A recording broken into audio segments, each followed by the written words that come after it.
Curate this by Steven Rosenbaum. आज के वक्त में हमारे पास इतनी ज्यादा जानकारी है कि जब हम उसमें से अपने काम की चीज को खोजने के लिए निकलते हैं तो हमें बिना काम की बहुत सी चीजें मिल जाती हैं। ऐसे में अगर आप लोगों की इस समस्या को सुलझाने की कोशिश कर रहे हैं तो आप एक कंटेंट क्यूरेटर हैं। कंटेंट क्यूरेशन का मतलब है जानकारी से भरे हुए समंदर में से लोगों के काम की जानकारी को अलग करना ताकि वो उसे आसानी से खोज सके।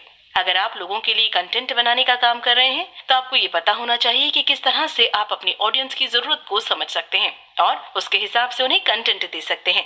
ये किताब हमें बताती है कि किस तरह से आप ये काम कर सकते हैं। इसे पढ़कर आप सीखेंगे कंटेंट क्यूरेशन क्या होता है, किस तरह से आप कंटेंट को क्यूरेट कर सकते हैं, अपने ऑडियंस को अपना बनाए रखने के लिए आपको क्या करना चाहिए। पहला सबक, आज हमारे आसपास बहुत ज्यादा जानकारी मौजूद है, उसमें से अपने काम की चीज को खोज पाना मुश्किल हो गया है। बहुत से लोगों का कहना है कि आज के वक्त में हम इंटरनेट से कुछ भी बहुत आसानी से पा सकते हैं, लेकिन अक्सर हमारे साथ ये होता है कि हम इंटरनेट पर कुछ खोजने के लिए जाते हैं और वो हमें नहीं मिलता जो हम खोज रहे होते हैं। हमारे काम की जानकारी बहुत सी दूसरी तरह की जानकारियों के बीच में दब कर रह जाती है, जिससे हमें उसे रोज खोजने में परेशानी होती है। 2010 में गूगल के चेयरमैन एरिक स्मिथ ने कहा कि 2003 से 5 एक्साबाइट की जानकारी इंटरनेट पर बढ़ गई है, जो कि बहुत ज्यादा है। उसके बाद से अब तक इतनी जानकारी हर दूसरे दिन इंटरनेट पर अपलोड हो रही है। इतनी ज्यादा जानकारी में से हम अपने काम की चीज खोज सकें, इसके लिए 2 वेबसाइट हमारे लिए काम कर रही हैं, जिनका नाम है टेकमीम और मीडिया गेजर।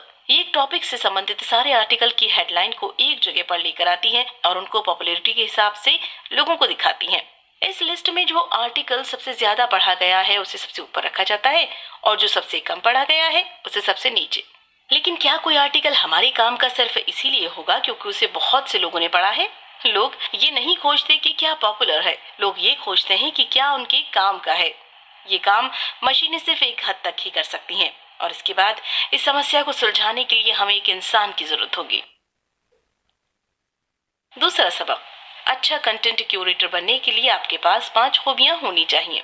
तो अब बारी आती है ये जानने की कि आप लोगों को किस तरह से वो कंटेंट लाकर दे सकते हैं जो उनके काम का है। इसके लिए आपके पास ये 5 खूबियां होनी चाहिए। सबसे पहले आपको खुद अच्छा कंटेंट बनाना आना चाहिए। अगर आप सिर्फ दूसरे लोगों का कंटेंट लेकर उसे लोगों को दिखा रहे हैं तो आप उसे लोगों में बांट रहे हैं। अगर आप चाहते हैं कि आप सच में लोगों की मदद करें तो आपको अच्छा कंटेंट लिखना होगा और उसके बीच में दूसरी वेबसाइट का लिंक देना होगा जहां से एक व्यक्ति उस टॉपिक के बारे में ज्यादा जानकारी पा सकता है।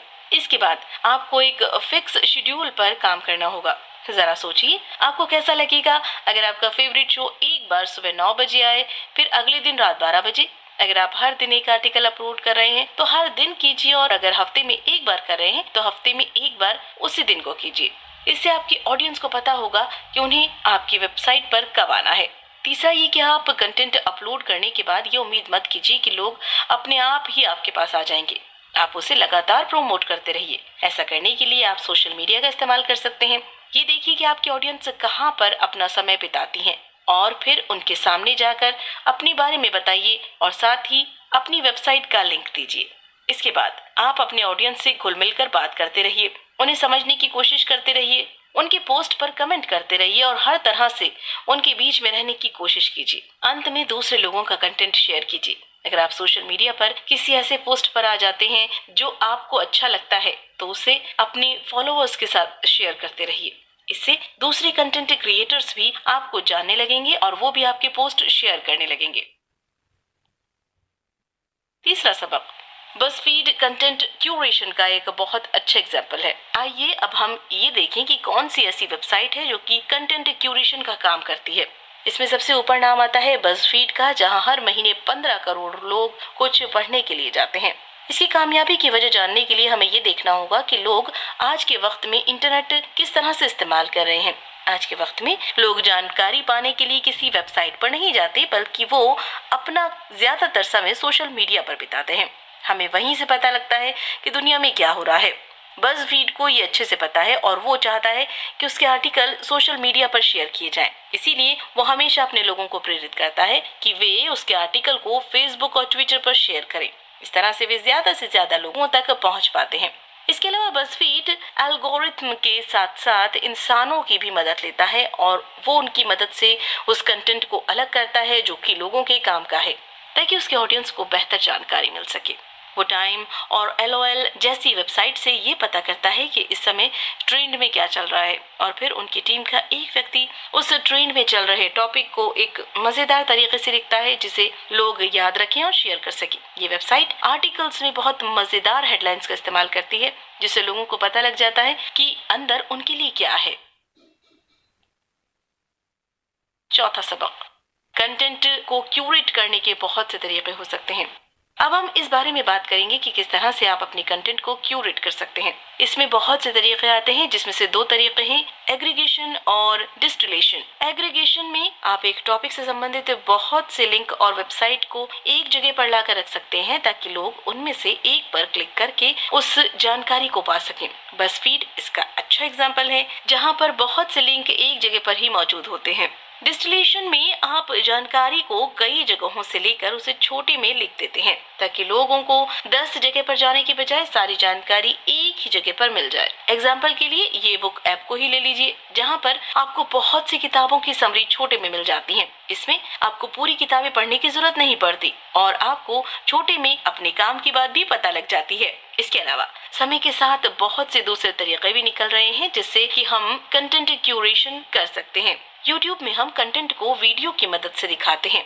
लोग अपनी पसंद के वीडियो देखते हैं और अपलोड करते हैं, लेकिन इनमें भी बहुत से वीडियो होने की वजह से लोगों के काम की बात कहीं खो जाती है। इस समस्या से निकलने के लिए YouTube सब्सक्राइब करने का ऑप्शन देता है। अगर आपको लगता है कि एक चैनल आपके काम का कंटेंट अपलोड कर रहा है तो आप उसे सब्सक्राइब कर सकते हैं और बाद में उसे आसानी से खोज सकते हैं। साथ ही वो प्लेलिस्ट बनाने का ऑप्शन भी देता है जहाँ पर आप एक जैसे कंटेंट को एक साथ रख सकते हैं ताकि लोगों को वो आसानी से मिल जाए।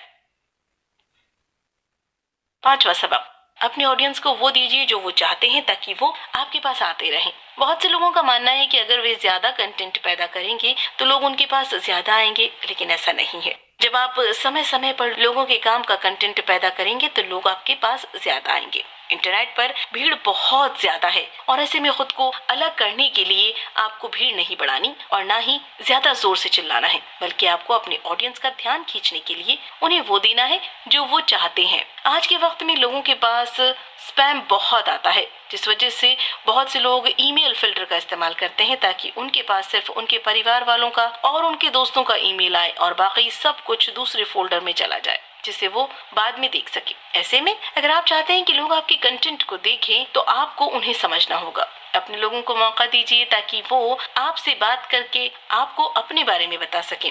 उनका फीडबैक लीजिए और उन्हें बताइए कि उनके विचार भी मायने रखते हैं। सर्वे कीजिए, उनके सवालों का जवाब दीजिए और साथ ही उनकी मांग के हिसाब से उन्हें कंटेंट ला कर दीजिए। आपकी ऑडियंस कोई नंबर नहीं है, बल्कि आप ही की तरह जीते जागते इंसान हैं जिनकी आपको जरूरत है।